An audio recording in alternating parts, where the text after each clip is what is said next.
우크라이나와 관련된 이야기. 요즘에 뭐 뉴스에서 많이 나오잖아요. 아, 우크라이나가 반격 러시아 영토로 오히려 침공을 했다. 꽤 넓은 지역을 뭐 갔다 그러던데. 1000제곱킬로미터, 한 1100제곱킬로미터 정도 된다고 합니다. 러시아 입장에서 봤을 때는 어떻든 간에 2차 세계대전 이후에 처음으로 침공을 받은 거예요. 본토는. 그렇죠. 예. 왜 이 지역이냐라고 정프로님이 이제 질문해 주셨는데 일단 군사적인 목적에서 봤을 때는 상당히 취약한 지역으로 우크라이나가 판단한 거죠. 아, 러시아가 볼 때 방어도 좀 어설픈 거 같고. 방어가 어설프다. 그러니까 우리가 기습적으로 빈집 털리를 했을 때 가장 성과를 잘 낼 수 있는 지역이다.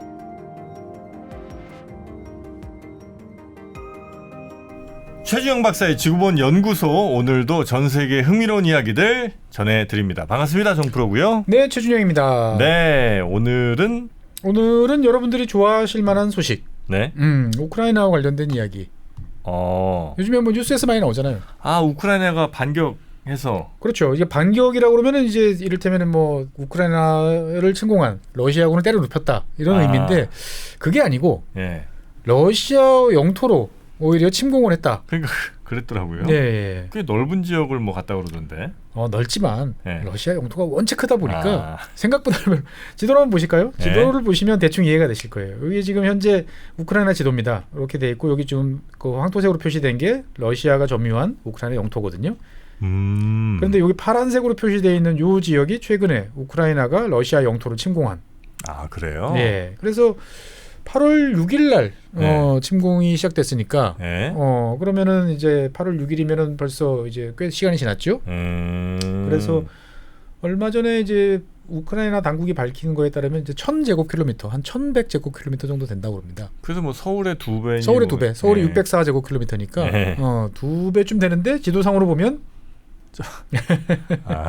러시아가 크긴 크다라는 생각이 드는데 사실 이 침공이 이루어진 지역은 이제 밀리터리 덕후분들한테는 조금 익숙한 지명입니다. 그래요? 네, 어디예요? 이 쿠르스크라는 지역이거든요. 쿠르스크? 예, 쿠르스크라는 지역인데 2차 세계대전 때 이제 소련과 독일이 역대 최대의 이제 전차전을 벌였던. 아, 그래요? 네, 공방전을 벌였던. 어떻게 보면은 독일이 공세를 펼치고 그 다음에 러시아가 이제 방어를 이제 했는데 결국 독일이 그 소련의 방어망을 이제 뚫지 못하고, 네, 어떻게 보면 거기서 이제 결정적으로 공격의 계기가 이제 막을 내린. 근데 왜 저기를 가셨을까? 그러니까 어떻게 보면은 이제 제일 약한 지역이었던 거죠. 저기가. 네. 그래요. 그러니까 이제 러시아 입장에서 봤을 때는 어떻든 간에 2차 세계대전 이후에 처음으로 침공을 받은 거예요.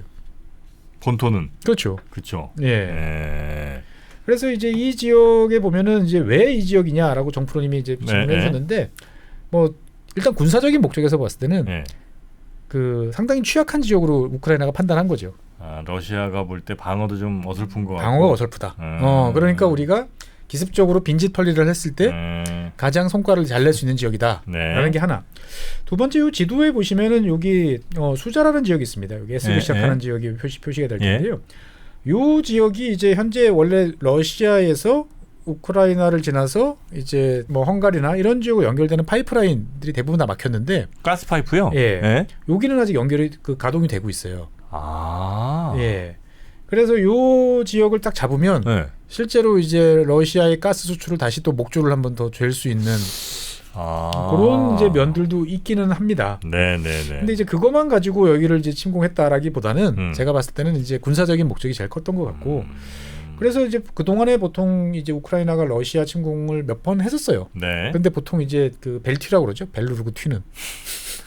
잠깐 가서 깃발 걸고 사진 찍고 돌아오거나 아니면 이제 드론 이런 걸 통해서 타격했는데 이번에는 처음에 저도 그런 줄 알았어요. 근데 아니에요. 이를테면 전차 지금 러시아 영토를 영내에 지금 진입한 이제 우크라이나 전차예요. 실제로 이제 많은 포로들을 지금 러시아 포로들을 잡아서 지금 이제 후송하고 뭐 1000단위 이상의 포로들이 잡혔다. 그래요? 라고 이야기를 이제 하고 있습니다. 그래서 처음에 8월 6일 날 시작됐을 때만 해도 이게 뭐지? 라고 했는데 한 3일 만에 이제 한 350제곱킬로미터? 그러니까 서울 한 절반 정도를 이제 장악을 했는데 이게 계속 공세를 펼치면서 지금 이제 한 1100 정도 그리고 이제 마을로 따지면 한 74개. 그래요. 많네. 예, 그러니까 이제 꽤 많은 지역들을 지금 점유를 한 지역입니다. 그래서 현재 이 지도를 보시면 이게 매일 바뀌어가지고 이걸 소개하기가 좀 애매하긴 한데 지금 자관 많이 넓어졌다. 라고 이제 보시면 이제 되겠습니다. 보면은 그러니까 어떻게 보면 우크라이나군 입장에서 봤을 때는 올해 지금 러시아군이 이쪽 지역에서 지금 집요하게 공세를 펼치면서 하르키우 이 북쪽에서 네. 점령지를 점점 넓히고 있거든요. 지금도 공세를 이어나가고 있어요. 여기를 막는 것보다 여기를 쳐가지고 차라리 이제 뭔가를 따내겠다. 그러니까 실제로 러시아가 올해 어마어마한 희생을 치르고 따낸 내용보다 단 한 2주 만에 네. 많은 지역을 일단은 땅 따먹기를 한 거는 이제 맞다라고 생각이 되어지고요. 그러다 보니까 일단 러시아 입장에서 봤을 때는 지금 좀 상황이 급합니다. 예. 그러니까 이게 본토 이렇게 공격받은 거는 조금 아마 느낌이 좀 다를 것 같기도 하고. 그렇죠. 그러니까 어떻든 간에 이제 러시아 국민들이 뭐 가끔 날아오는 드론 공격 정도야. 뭐. 정도 빼고 나면 뭐 그닥 느끼지 않았는데 실제로 피부로 이제 느끼니까 상당히 이제 좀 당황하고 있다라는 느낌이 좀 듭니다. 보면. 네. 근데 그 러시아 그러니까 저쪽에 국경 수비 같은 게 조금 부족했던 거죠, 러시아가. 그렇죠. 그러니까 공격에만 신경 쓰다가. 그렇죠. 그러니까 너무 국경선이 길지 않습니까? 네. 그 국경선은 우리처럼 다 이렇게 155마일 휴전선처럼 할 수가 없고. 할 수가 없죠. 그러니까 어쨌건 전쟁이 난 다음에는 이제 뭐 여러 가지 중간 중간에 뭐 철조망도 치고 참호도 파고 지뢰도 묻고 뭐 하긴 했습니다만. 그래서 이제 이중 방어선이 있었다고 그래요. 네. 그런데 이제 우크라이나 군 당국이 이제 집요하게 이거를 뭐 드론이라든지 정찰이라든지 이런 걸 통해 가지고 파악을 해서 취약한 지역을 정확하게 찝어낸 거죠. 그리고 거기에 러시아군이 생각했던 것보다 훨씬 많은 병력을 밀어넣었습니다. 우크라이나군이. 네. 그러니까 보통 이제 침공을 한다 그러면은 뭐 대대 규모 정도면은 아마 맥시멈이다라고 생각했는데 그거보다 훨씬 많아요. 한 6개 여단. 아니 병력에 여유가 있나요? 지금 우크라이나가? 그러니까 이제 지금도 가장 이슈가 되는 게 그거예요. 그 병력이 어디서 났어? 동부전선 막기도 지금 그렇죠. 급할 것 같은데. 그러니까 이제 동부전선의 전략적 예비대로 남겨놨던 병력을 빼서 투입한 거냐, 아니면 저 뒤에서 후방에 있던 병력을 긁어 모아가지고 투입을 한 거냐. 근데 보면은 이야기 나오는 걸 보면 섞여 있어요.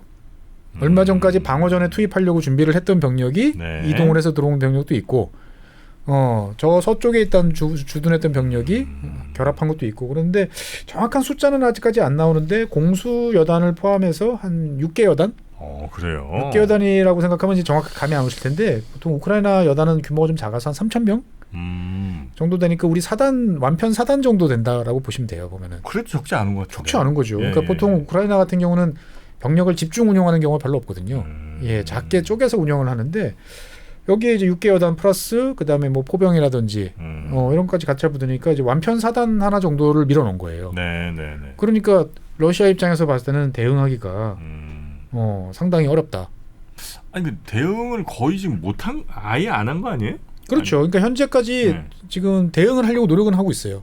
그러니까 뭐냐면은 이제 주변 지역에서 막 병력들을 끌어모아서 일단 차단을 하고 그다음에 이제 저 많은 병력들을 이제 투입하려고 지금 이제 여러 가지 활동들을 하는데 러시아 입장에서 봤을 때는 고민이 많은 거예요. 어떤 고민이요? 이 병력을 잡을 제일 좋은 병력들은 지금 근처 전선에 가 있는 러시아의 병력을 빼면 돼요. 네네네. 그런데 그 병력을 빼면 이게 우크라이나의 의도에 놀아나는 거 아닌가? 라는 거 하나. 예. 다른 면에서 봤을 때는 멀리서 다른 지역에서 병력을 뺀다. 그러면은 그 지역에 우크라이나가 또 치면 어떡하지? 라는 고민. 그런 거기 때문에 지금 이제 여기저기서 병력을 막 끌어가지고 지금 투입을 하는데 이게 군사적으로 보면 하면 안 되는 일이에요. 네. 예. 차라리 땅을 내주고 방어하기 좋은 거점까지 아예 딱 쳐가지고 병력을 몰아가지고 제대로 해야 되는데 급하면은 축차 투입이 되잖아요. 예. 근데 상대방은 준비를 하고 있단 말이죠. 네. 어디서 올지 다 알고 있고. 막 몰려가는데 갑자기 위에서 그 AT킴스 날라와가지고 자탄 뒤집어 쓰면은 500명 날아가는 거 금방이잖아요. 보면은 그거 몇 번 하면은 한 1,000몇백 명 날아가거든요. 보면. 네네네. 예. 그래서 쉽사리 뭘 대응을 잘 못하는군요 지금. 그렇습니다. 그래서 이제 푸틴 대통령이 이제 화상으로 쿠르스크 주지사를 이제 회의를 지금 이제 합니다. 네. 화면에 이제 보이시는 것처럼 이런 식으로 하는데 이게 또 이슈가 됐어요. 이제 쿠르스크 이제 주지사가 이제 전체 그 자기 주 병력 주민들 중에 한 6분의 1 정도 되는 한 20만 명의 대피령을 내렸다. 라고 이야기를 이제 하고 우크라이나군이 이만큼의 면적, 이만큼의 그걸 지금 통제를 하고 있다라고 이야기하니까 말을 자르고 들어가가지고 네. 막 질책을 하고.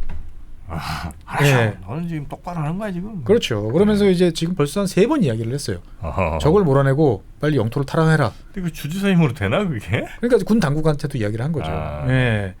그런데 이제 문제는 그렇게 투입되는 병력들이 이제 그 어디로 올지 다 안단 말이죠. 러시아, 우크라이나군 입장에서 봤을 때는. 그래서 실제로 이렇게 뒤집었습니다. 뭐야 이게? 이게 그 러시아군이 증원 병력을 보낸 거예요. 막 보내는데 올 길은 뻔하단 말이죠. 딱 대기해놓고 좌표 맞춰놓고 있다가 날라오니까 거기다가 이제 포를 쏴서 한꺼번에 타격을 한 거죠. 줄줄이 저 뒤에까지 쭉 지금 이제 정리한다고 지금 길 옆으로 밀어놓은 건데, 예. 그럼 여기 탔던 병력들은 다 사망이죠 보면. 저 앞유리 지금 총알 자국이에요? 그렇죠. 총알 자국이고 지금 이제 위에서 포탄 뒤집어 쓰고. 공격 받은 거구나. 네, 공격을 받은 거예요. 어차피 도로망으로 통해서 이동할 수밖에 없는데. 그렇겠죠. 네, 그 러시아군 입장에서 봤을 때는 우크라이나군이 지금 정확하게 어디까지 나와 있는지도 지금 파악이 잘 안 되는 거예요. 전선이 유동적인데 병력을 밀어놓는다. 그러면 오히려 기다렸다가 끌어들여가지고 포위해서 공격하면 끝나는 거죠. 그러다 보니까 실제로 그러면 이 방어전은 반격전은 누가 지휘해야 되느냐? 사실 이 문제도 있어요. 누가 지휘해야 되냐고요? 그렇죠. 왜냐하면 지금 막 이 병력 저 병력 막 끌어쓰는데 러시아 입장에서 봤을 때는 누가 이거를 통째로 딱 틀어주고 해야 되는데 아직까지 그게 잘 없어요. 얼마 전에 이제 알렉세이 듀민이라고 화면에 보시면 요 왼쪽에 있는 덩치 큰 아저씨인데 원래 푸틴 경호원이에요. 그래요? 예, 이 양반을 이제 이 우크라이나 격퇴 그 담당자로 지정을 했다라는 이야기도 나오는데 과연 이렇게 될까? 라는 생각도 좀 듭니다. 어쨌든 러시아는 현재 이제 상황에서도 계속 특수 군사 작전을 지속을 하고 있어요. 네. 그렇기 때문에 이것을 뭐 선전포고라든지 이런 건 하지 않고 테러 방지, 대테러전 개념으로 지금 작전을 진행하고 있어요. 그러면서 인접 지역, 지금 여기 파란색으로 표시되어 있는 쿠르스크 요 지역 동쪽에 지금 이제 벨로그라드 요 남부 지역까지 이어지는 요 접경 지역도 위험하다라고 생각을 해서 이 지역 주민들을 지금 현재 소개령, 대피 뭐 이렇게 이제 시키고 있어요 보면은. 그러니까 어떻게 보면은 이게 이제 의외로 퇴치하기가 쉽지 않겠다, 밀어내기가 쉽지 않겠다라고 생각들을 이제 하고 있는 이제 그런 상황인데 현재까지 나타나는 러시아 움직임은 병력을 빼서 우크라이나군을 포위하거나 밀어내기보다는 기존의 러시아가 지금 밀어붙이고 있는 전선에서 압력을 더 강화시키는 그러한 쪽으로 가고 있다라고 이제 볼 수가 있습니다. 그리고 다른 한편으로 보면 이제 키이우라든지 이런 대도시에 대해서 미사일 공격을 오히려 강화하는. 그러니까 니들이 밀어붙이는 거는 우리가 차근차근 밀어낼 텐데 거기 때문에 우리가 지금 하던 일을 멈추진 않겠다라는 건데 과연 그게 맞나? 이건 좀 봐야 될 것 같습니다. 그럴 수 있을 것 같네요. 러시아 입장에선 오케이 너 지금 쳐들어왔지 뭐 약간 좀 스크래치는 나긴 했는데 내가 지금 쳐들어갔는데 더 일단 넓힐 거고 그 다음에 저 우리 땅 쳐들어온 거는 내가 10년이든 뭐 100년이든 언제든 이건 할 수 있는 거니까 일단 이 전쟁만 끝나고 보자. 이럴 수는 있겠네요. 그렇죠. 그러니까 상대방의 의도에 노란하지 않겠다 정도 이야기를 하는데 이제 러시아가 왜 이렇게 대응이 늦나라고 보면 기본적으로 일단 사람이 없어서 그래요. 군인들이. 네, 그러니까 이제 러시아가 계속 병력을 우크라이나 전선에 밀어넣고는 있는데 이게 러시아 군 당국이 요구하는 병력의 한 3분의 1 정도밖에 지금 충원이 안 된다고 그럽니다. 그래요? 네, 우크라이나 전선에 투입하는 여기는 계약병이에요. 다른 나라에 가서 활동을 해야 되잖아요. 국방의 의무를 하기 위해서 징집된 친구들은 해외로 못 나갑니다.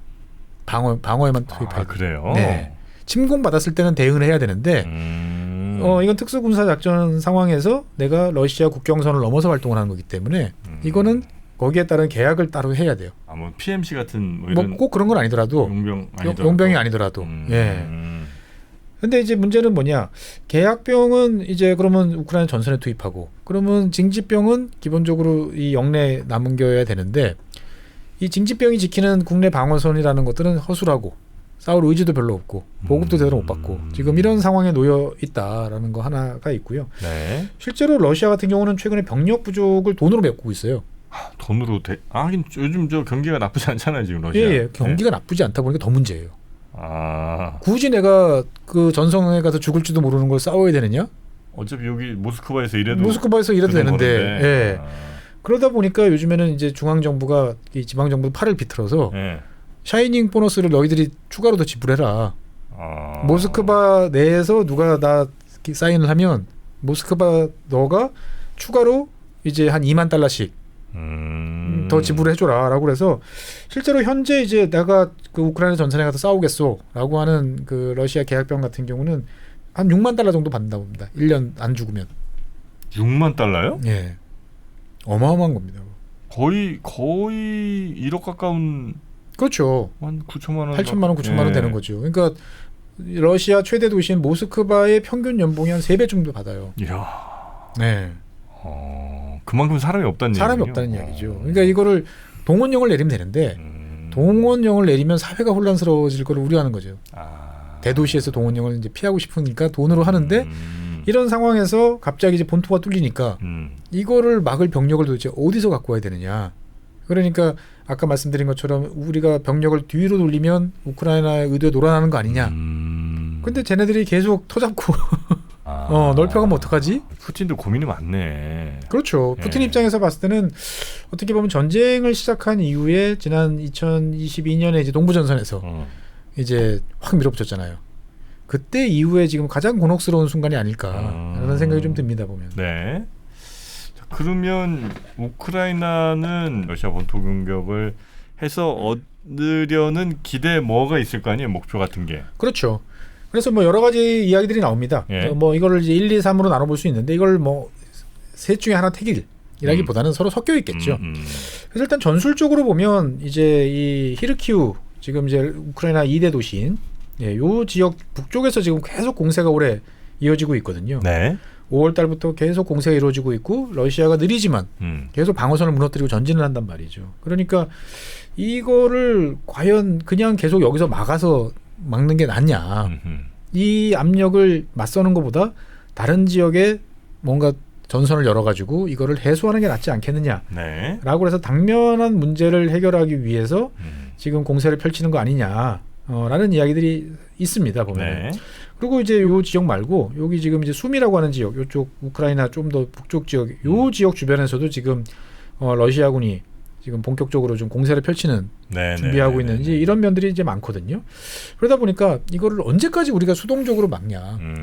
결국 우리 희생도 커지고 결국 땅 내주고 이거는 기능 게임이다. 네. 이럴 바에는 상대방 배에다가 하나 찔러 넣어서 상대방이 움찔하도록 만들어서 들어가는 게 낫지 않겠느냐라고 이제 생각들을 하는 거죠. 네. 그래서 현재까지는 그 어떤 전술적인 판단이라고 보는 것도 맞는 게 그러니까 철저하게 준비를 했다는 생각이 들어요. 그러니까 아까 이제 뭐 이런 차량 타격에서도 말씀드렸지만 주변에서 집결이 되는 순간 때려요. 우크라이나군이.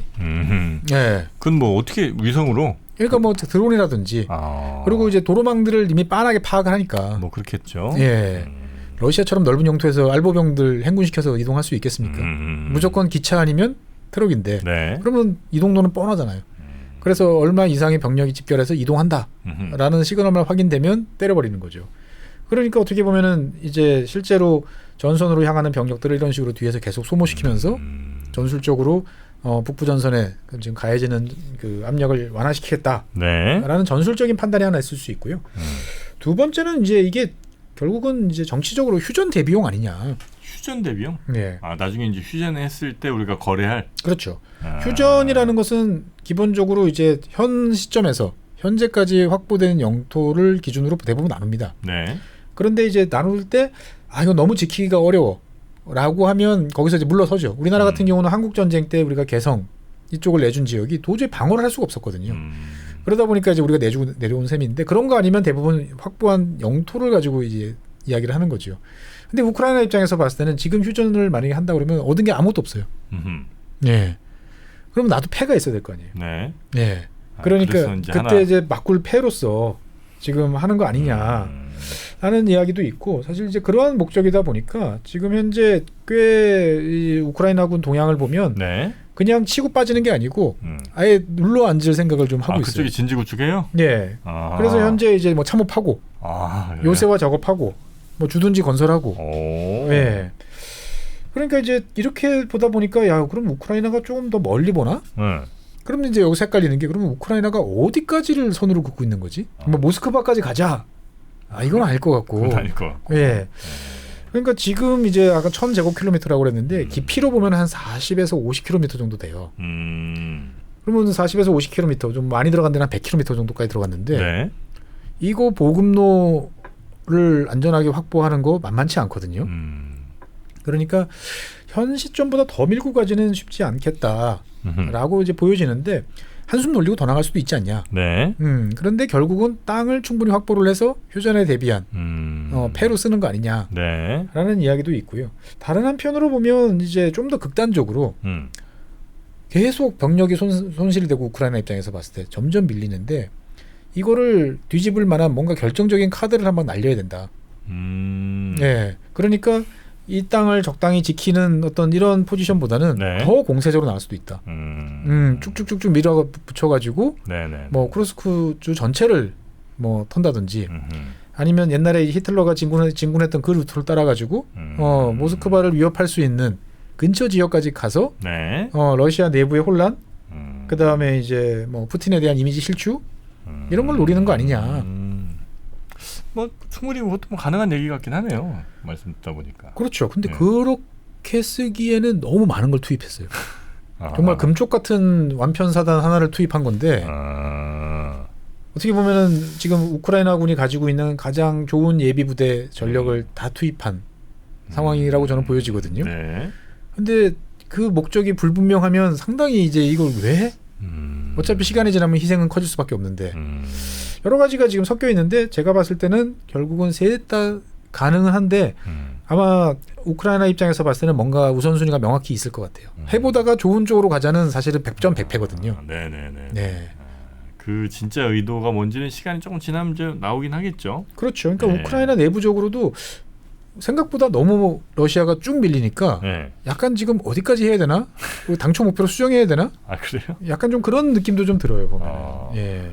아니 뭐 저 다른 나라들은 뭐라고 그래요? 일단 우크라이나 지지하나요? 일단은 뭐 네. 우크라이나에 대해서 이제 뭐 신중하지만 네. 뭐 지지하는 입장을 일단은 이제 보이고 이게 있습니다. 그래요? 그러니까 이제 맨 처음에는 그래서 이게 미국하고 잘 조율된 뭐 이런 거다라는 이야기도 있었는데 현재까지 나오는 상황은 그렇지는 않아요. 그러니까 우리가 뭔가 할 거야 정도만 미국한테 살짝 귀뜸을 해줬는데 이 정도일 거라고는 미국도 생각을 지금 이제 못했고 그런데 일단은 뭐 미국 입장에서 봤을 때는 뭐 나쁘지 않다. 네. 현재 상황으로는 뭐 이 정도 판단하는 것 같습니다. 뭐 바이든 대통령도 하루에 이제 뭐 두세 차례 정도 전황에 대해서 보고받고 있다. 네. 라고 이야기를 하고 흥미로운 상황이다. 라고 일단 이야기는 하는 이제 그런 이제 입장이죠. 네네네. 일단은 다른 나라들은 뭐 현재까지 스탠스를 대체로 그냥 크게 반대하지 않고 그냥 유지 정도 이렇게 봐야 되나요, 그러면? 그렇죠. 네. 이제 근데 여기서 이제 걸리는 게 하나 있어요. 네. 우크라이나군이 싸우는 무기 중에 대부분은 다 미제 아니면 유럽제잖아요. 네. 네. 그 러시아가 또 이거 갖고 문제 삼을 가능성도 좀 그렇죠. 있죠. 그러니까 현재까지 방어전에 쓰는 건 문제가 없어요. 근데 이거 공세란 말이죠. 그러니까 이게 과연 이제 뭐 미국의 이제 브래들리 장갑차라든지 그다음에 뭐 여러 가지 장비들이 들어가서 러시아 땅에서 그런 것들이 돌아다니는 게 이게 과연 문제가 없냐? 라는 건데 현재까지는 일단은 지상 무기들 뭐 장갑차라든지 전차들에 대해서는 뭐 미국이나 독일이나 노프라브름 네 이거는 전술적으로 충분히 할 수 있는 행동이다 라고 이제 판단은 되는데 대신 이제 러시아 영토 깊은 곳에 대한 장거리 타격 무기 뭐 ATACMS라든지 뭐 타우러스라든지 스톰 섀도우라든지 이런 거에 대해서는 다들 좀 하지 말자 부담스러워하는 거죠. 부담스럽지. 예. 그러니까 이제 그런 상황이기 때문에 우크라이나 입장에서 봤을 때는 자기가 가지고 있는 모든 거를 다 쏟아부어서 지금 하기에는 좀 애매한 상황. 하지만 일단 뭐 상황이 서방 국가들 입장에서 봤을 때는 좀 지켜보자 정도의 상황인 것 같습니다. 뭐 서울에 한 2배 정도 되는데 한 70개 정도 마을이 있는 물론 이제 시골 마을이겠습니다만 네네. 여기를 우크라이나가 우리가 점령하고 이제 여기를 우리 우크라이나 사람들의 땅으로 만들 거야. 러시아 사람 쫓아내고 이건 아닐 거 아니에요? 그건 아니죠. 그죠? 그거는 당연히 이제 아닌데 일단은 뭐 우크라이나 사람들 입장에서 봤을 때는 첫 번째 생각나는 건 기분이 좋겠다. 뭐 그건 그렇게 맨날 이렇게 막고 있다가 한 대 이제 친 거니까 이제 그런 것도 있고요. 그래서 실제로 이제 우크라이나가 어떤 선택을 할 것이냐 이게 이제 중요한 것 같아요. 네. 그래서 뭐 한 3가지 정도 이야기가 여기도 나옵니다. 네. 그러니까 뭐냐면은 일단 이제 딱 왔잖아요. 러시아 입장에서 봤을 때는 저거 무시하고 야 계속 지금 우크라이나 공격해 라고 할 수 있을까요? 네. 그렇죠, 그렇죠. 그러니까 사실은 제3자 입장에서 봤을 때는 그냥 놔두면 돼요. 더 이상 나오지만 못하도록 막고 그냥 놔두면 돼요. 그런데 과연 그럴 수 있겠느냐? 쉽지 않은 거죠. 그러면 러시아군이 어디선가 저 뭐 시베리아 전선에서 끌어오든지 뭐 주변 어디선가는 병력을 탈탈 털어가지고 이제 와야 되는데 문제는 그때쯤 또 타이밍 봤다가 또 때리면 계속적으로 어떻게 보면은 이게 덫이 되는 거죠. 여기에 러시아군이 이렇게 계속 투입이 되면은 거기에 맞춰가지고 공격해서 러시아군을 소모시키는 예. 그러니까 미끼처럼 이제 희생을 강요하는 근데 이렇게 하려고 그러면 문제는 뭐냐? 충분한 요새화된 진지. 네. 그다음에 러시아군의 어떤 뭐 드론이라든지 항공기 정밀 제어 무기를 타격할 수 있을 만큼의 전자전 능력. 무엇보다 제일 중요한 건 보급입니다. 충분한 유류와 탄약, 식량 이런 것들을 안정적으로 공급할 수 있느냐인데 만약에 이게 된다 그러면 이 선택도 나쁘지 않다고 보여지거든요. 계속 주변에서 오는 병력들 네. 낯설고 물선대에 와서 어리버리한데 때려가지고 한 반쯤 날려버리고 그래서 여기서 이제 가장 걸림돌이 되는 게 문제는 러시아군이 지금 작년 말부터 적극적으로 활용하고 있는 이제 활강폭탄. 활강폭탄. 예. 전선에서 한 80km에서 60km 정도 떨어진 곳에서 네. 던지는 거죠 폭탄을. 그러면 이제 날개가 쫙 펴지면서 와가지고 이제 때립니다. 우크라이나군이 가지고 있는 야전 방공 무기 가지고는 60에서 80km 떨어진 곳에서 던지고 가는 이 러시아 전폭기를 때릴 수가 없어요. 그래서 가끔 이제 위험천만하게 패트리어트를 끌고 와서 때리긴 하는데 언제나 그럴 수는 없거든요. 네. 그래서 사실 우크라이나 전선에서 지금 제일 골칫덩어리가 이 활강폭탄이거든요. 한 발에 500km, 1톤 막 이런 짜리가 그냥 하늘에서 떨어지니까 네. 한 방 맞으면 그냥 주변 지역이 초토화되는 거예요. 근데 여기에 이렇게 그렇게 던져놓으면 박을 수 있어? 라는 이제 궁금증이 있는데 여기에 대해서 최근 배치가 시작된 이제 F-16 네. 전투기가 뭔가 해주지 않을까? 활강폭탄 떠뜨릴 전투기가 뜨면 이제 그렇죠. F-16이 잡으러 다닌다. 그렇죠. 그러니까 이제 F-16에 탑재된 암람 같은 경우가 이제 사정거리가 100km가 넘으니까 F-16이 더 그 러시아 전투기보다는 성능이 좀 뛰어나요? 그러니까 전체적으로 현재로 봤을 때 보면은 장거리 서로 네. 보이지 않는 BVR이라고 그러죠. 시계외 가시외 전투에서는 성능이 좋은 거 아니냐라고 그래요. 이야기를 이제 보통 합니다. 그러니까 러시아 입장에서 봤을 때도 지금은 마음 놓고 때리는데 저쪽에서 사정거리가 100km가 넘는 미사일이 나한테 날아올지 몰라. 그러면은 아무래도 뒤로 가고 싶잖아요. 네네. 네. 그러면 전선에서 이만큼 물리고 나면 현재 활강폭탄 가지고는 한계가 있으니까. 그러면 러시아 공군만 이렇게 잠재워 놓으면 어떻든 간에 아까 말씀드렸던 이제 덫으로서 이렇게 활용할 수도 있겠다 싶은데 만약에 이게 실패하면 네.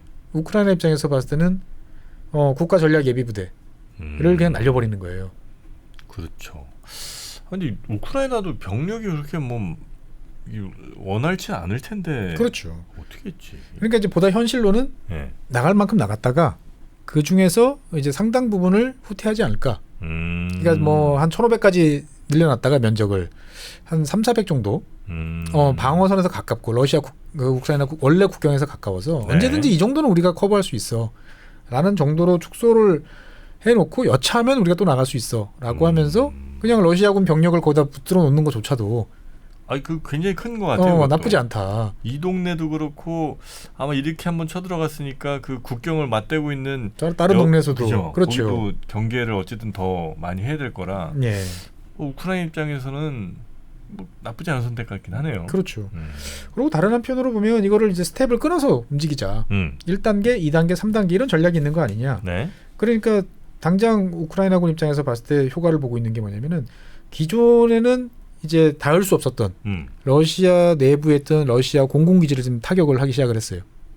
여기서는 네. 또 닿는군요. 네, 한 87, 80km 나왔으니까 그 전까지는 자기 팔로는 안 닿는 거예요. 리치가 짧아서 안 닿는데 네네네. 나가니까 때릴 수 있는 거예요. 그래가지고 러시아 공군기지 입장에서 봤을 때는 아직까지 대응을 그런 생각을 안 했는데 갑자기 드론과 장거리 이제 타격 무기들이 날라와가지고 그래가지고 지금 뭐 무기고도 태워먹고. 그래요? 네. 그러니까 이제 이런 식으로 주변 지역을 정리를 한 다음에 다시 요만큼 스텝을 넣겠어. 우리 땅 따먹게 하는 것처럼 한꺼번에 너무 욕심내면 안 되잖아요. 네네네. 예, 못 들어오잖아요. 아. 그러니까 이렇게 땅을 조금씩 만들면서 뭔가를 하려는 거 아니냐. 아 예전에 땅 따보기 생각나네. 이렇게 3번 만에 이제 그렇죠. 갔다 와야 되잖아요. 갔다 와야 되는데 너무 멀리 가면 너무 멀리 가서 남의 땅에 들어가 버리면 끝이고. 네. 예. 우리 동네로 못 들어와도 그것도 이제 그렇죠. 안 되니까. 그러니까 잘하는 친구들은 보면은 이렇게 뾰족하게 나가가지고 아 맞아. 아 맞아. 푹 찌르고 들어와서 나오잖아요. 보면. 아마 이거 모르시는 분들이 꽤 계실 텐데 이 넓은 이 땅 해놓고 그죠? 네. 모퉁이에서부터 이제 쭉 올라가야죠. 예. 이 흙에서 해야 되니까. 그렇죠. 네. 아스팔트에서 했어요. 아스팔트도 되나요? 네, 되죠. 이제 분필만 있으면 돼요. 아 그런가요? 오히려 좋아요. 돌아올 때. 아. 네. 자 그렇게 땅 따먹기 전략으로 갈지, 그건 이제 젤렌스키의 또 판단이 어떻게 될지는 봐야 되겠네요. 예, 어떻든 이제 이 공격을 주도한 이제 시르스키 상장이라고 하는 이 양반 스타일이에요. 아 이거는 그 장군이 좀 원래 이 스타일이 그냥 앉아 죽진 않는다. 예, 어떻게든 움직여서 상대를 때려서 빈 곳을 간다. 근데 그 리스크가 너무 크다 보니까 사실은 이제 자주 써먹기는 어려운 판단이었는데 네.